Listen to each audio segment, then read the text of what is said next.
Mr. Prashant Lokhande. He also served as a DC Lohit and Anjao also. He's a very old associate of Arunachal Pradesh. And far left is the Secretary Finance. So, first of all, I welcome all of you on today's very, very important occasion.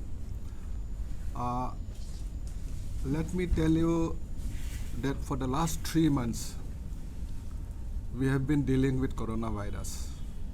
And more so, for the last 1.5 months, 45 days, we have been fighting to stop spread of coronavirus in Arunachal Pradesh. And for this, we have created, constituted one task force. Along with the task force, we have got the health administration, the police administration, and the district administration. All together, we have been fighting all round the clock to stop spread of coronavirus in Arunachal Pradesh. And more so, I would like to thank the media friends. They have been involved in spreading the news of do's and don'ts, social distancing, all this which is necessary to stop coronavirus. So I would like to thank all of you on today's occasion. And at the same time, I must salute the frontline corona warriors on today's occasion for their relentless service to stop the spread of coronavirus in Arunachal Pradesh. And we are lucky that Arunachal Pradesh, as on today, it is a green zone. We had one positive coronavirus patient in the beginning, but after the treatment, he is found negative and he is sent home now. So now, no more positive patient. So Arunachal Pradesh, let me tell you very frankly that we have not given utmost priority in the health sector initially. So corona is a big lesson for the entire state. It has taught us that the health sector is most important. We have to put in more efforts to upgrade our health system. So on today's occasion, initially we did not have even the ventilators. Today we have our own ventilators. We have our own PPE, everything. We have got our own isolation ward, everything we have equipped with fighting with all the corona issues. As on today, you see, we have got two the corona the dedicated the hospitals, one in Pasighat and one in Itanagar. At the same time, now Government of Arunachal Pradesh has decided to have 200-bedded hospital with the Ramakrishna Mission. We are going to sign an MOU with them also. We will have a 200-bedded hospital in Ramakrishna Mission along with the Nursing Institute. So this way we are also going to, improvise the zonal hospital, the district hospital, the general hospital.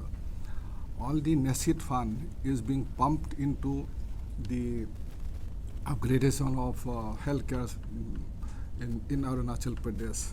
So we have been putting utmost care for the importance for the upgradation of healthcare facilities.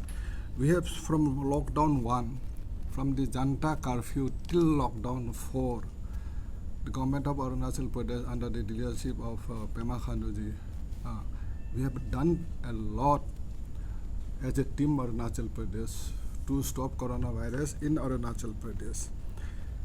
You see, I would like to especially thank our Prime Minister, Sri Narendra Modi ji.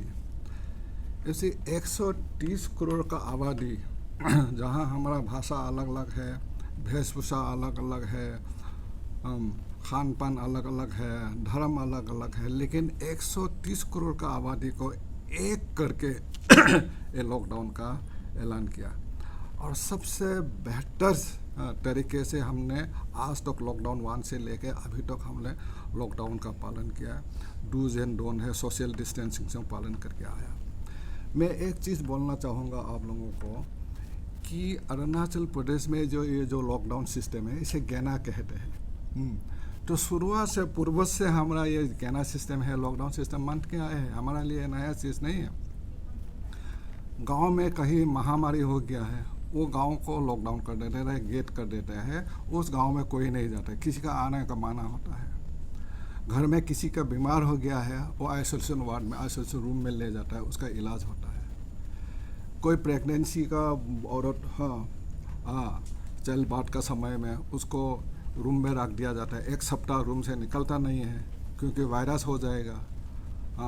तो इसीलिए उसको संभालते हुए इस तरह का lockdown का system हमारा जो है पूर्वों से चल के आया है।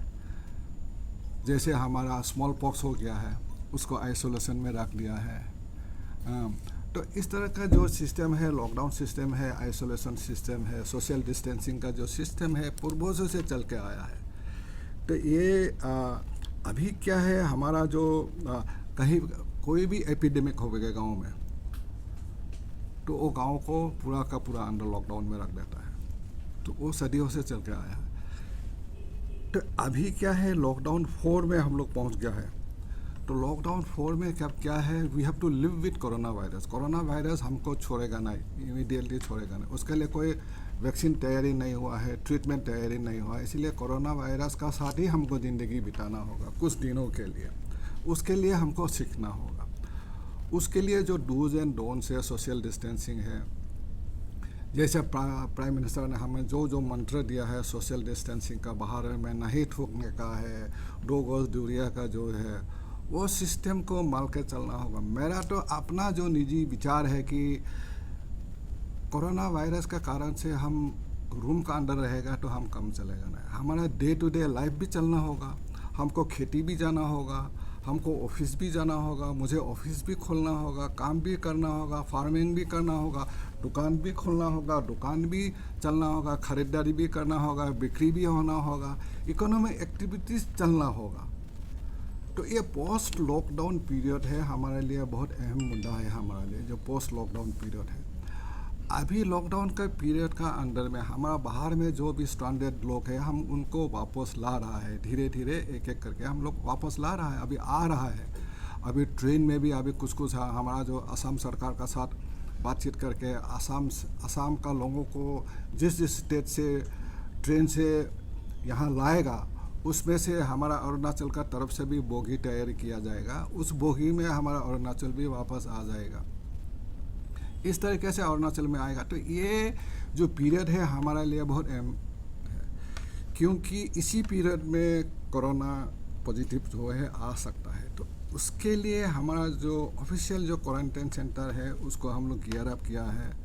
और वहाँ में जो सिस्टम है, जो गाइडलाइन है, वो गाइडलाइन मान के ही अरुणाचल में ढुकना है, तो ताकि अरुणाचल में कोविड फ्री हो, अरुणाचल में कोविड ना आए पाए। तो यही है। तो लास्ट में जो लास्ट बीसी जो वीडियो कॉन्फ्रेंसिंग प्राइम मिनिस्टर का साथ हुआ था चीफ मिनिस्टर लोगों का, तो प्राइम मिनिस्टर ने चीफ मिनिस्टर लोगों से ही पूछा था कि आपका क्या इरादा है, जो पोस्ट लॉकडाउन किस तरह होना है, किस तरह नहीं होना है, उनका सजेशन। तो हमारा भी अभी आज का दिन में हमारा जो है वो सजेशन तैयारी हो रहा है, वो सजेशन प्राइम मिनिस्टर को का पास चला जाएगा। तो इसीलिए उसका 2 दिन बाद प्राइम मिनिस्टर ने one of the biggest announcement, आपका ये जो इकोनॉमिक पैकेज है, अमेरिका और शायद जापान का बाद में ये सबसे बड़ा जो इकोनॉमिक पैकेज है उसका ऐलान किया है प्राइम मिनिस्टर ने। 20,000 लाख करोड़ इकोनॉमिक पैकेज का ऐलान किया है उन्होंने। तो 20,000 लाख करोड़ का जो इकोनॉमिक पैकेज है, तो फर्स्ट आपका जो प्रेस कॉन्फ्रेंस में मैडम सीतारमन जी ने, उन्होंने परसों में एक प्रेस कॉन्फ्रेंस दिया, फिर कल एक दिया है। तो उसका बारे में मैं आप लोगों से कुछ बताना चाहूँगा, क्योंकि ये मेरा एज ए फाइनेंस मिनिस्टर मेरा ये ड्यूटी है कि जो इकोनॉमिक पैकेजेस जो लोगों के लिए दिया है, ये अरुणाचल प्रदेश में भी लागू होगा। तो इसके लिए मैं आपको बताना चाहूँगा कि जो फर्स्ट कॉन्फ्रेंस जो हुआ रहा मैडम, और ये जो पैकेज है, ये जो ऐलान किया है आत्मनिर्भर भारत, यानी कि सेल्फ रिलायंट इंडिया। हम सेल्फ रिलायंट होना है, सीखना भी है। लोकल का वर्ड यूज़ किया है उन्होंने, यानी कि लोकल जो चीज़ है हमको ख़रीदना है, लोकल को हमको प्रमोट भी करना है। इस तरह का एक आत्मनिर्भर भारत सेल्फ रिलायंट जो पैकेज है उन्होंने ऐलान किया है। जो first press conference madam Sitharaman ji ने जो बोला है कि उस सेक्टर में है ये जो है बिजनेस है, एमएसएमई है, स्मॉल ट्रेडर्स है, एंटरप्रेनर्स है, स्ट्रीट वेंडर्स है, फार्मर्स और माइग्रेंट वर्कर्स, उनका बेनिफिट के लिए ये पैकेज उन्होंने ऐलान किया है। जो फर्स्ट जो प्रेस कॉन्फ्रेंस था उसका मुख्य जो रूप है इस प्रकार का है। One is that collateral free loan of ₹3 lakh crore for MSMEs. This will benefit 45 lakhs units so that they can resume works and save jobs. Number 2 है for stress MSMEs, subordinate debt provision of ₹20,000 crore has been announced. जो stress MSME है जिसका business ठीक से नहीं चल रहा है उसके लिए भी 20,000 करोड़ अनाउंसमेंट किया है 2 लाख MSMEs के लिए। It will benefit those which are NPA, जो NPA में चला गया है और जो स्ट्रेस है उनके लिए दिया गया है। बेसिकली ये रिवाइवल जो पैकेज है MSME का रिवाइवल पैकेज है। उसका बाद है 50,000 crore equity infusion through mother fund daughter fund for MSMEs that are viable but need hand holding. A fund of funds with corpus of ₹10,000 crore will be set up to help these units expand capacity and help them list on markets if they choose. ये जो 10,000 करोड़ इसके लिए रखा है mother fund daughter fund, इसके लिए MSME sector में ये रखा है। उसका बाद the definition of MSMEs has been revised to allow MSMEs to aim for expansion and not lose benefit. ये भी एक बहुत बड़ा announcement है। Also, there will be no distinction between manufacturing and service sector in MSMEs. Global tender will be disallowed up to ₹200 crore for government contractors. तो जो 200 करोड़ तक global tender होगा ना, हमारा अपना जो लोकल है, ये जो लोकल को बेनिफिट देने के लिए जो बोला है ना उन्होंने, बी वोकल फॉर लोकल, उन्होंने जो बोला है बी वोकल फॉर लोकल, उसका ये है कि 200 करोड़ तक हमारा जो है हम ग्लोबल टेंडर नहीं करेंगे। Will ensure e market linkage are provided across the board in the absence of non participation trade fairs due to covid. जो हम ट्रेड फेयर नहीं हुआ कोविड के कारण से उसको पार्टिसिपेट नहीं कर पाया, उनके लिए भी जो है ई मार्केट का लिंकेज सेंट्रल सरकार ने देगा, इनका यही है। और एम्प्लॉयज़ के लिए है a liquidity relief of 2,500 crore employees provident fund support is being given to all EPF establishment. EPF distribution will be paid by Government of India, which has been reduced to 10% from 12% earlier. This doesn't apply to gov organization. This will infuse 6,750 crore liquidity into this organization. For non-banking financial corporation, housing financial corporation, microfinancing institution, यानी कि NBFCs, ASFCs, MFIs, ₹30,000 crore specially liquidity scheme for investing in investment grade debt paper of NBFC, ASFC, MFCs. These NBFCs are those that are also funding MSMEs. This will be fully guaranteed by government of India. जो non banking financial institute है, housing financial corporation है, micro, उनके लिए भी government ने guarantee देगा। ये है 45,000 crore partial credit guarantee scheme of scheme 2, this is scheme 2 for non banking financial corporation.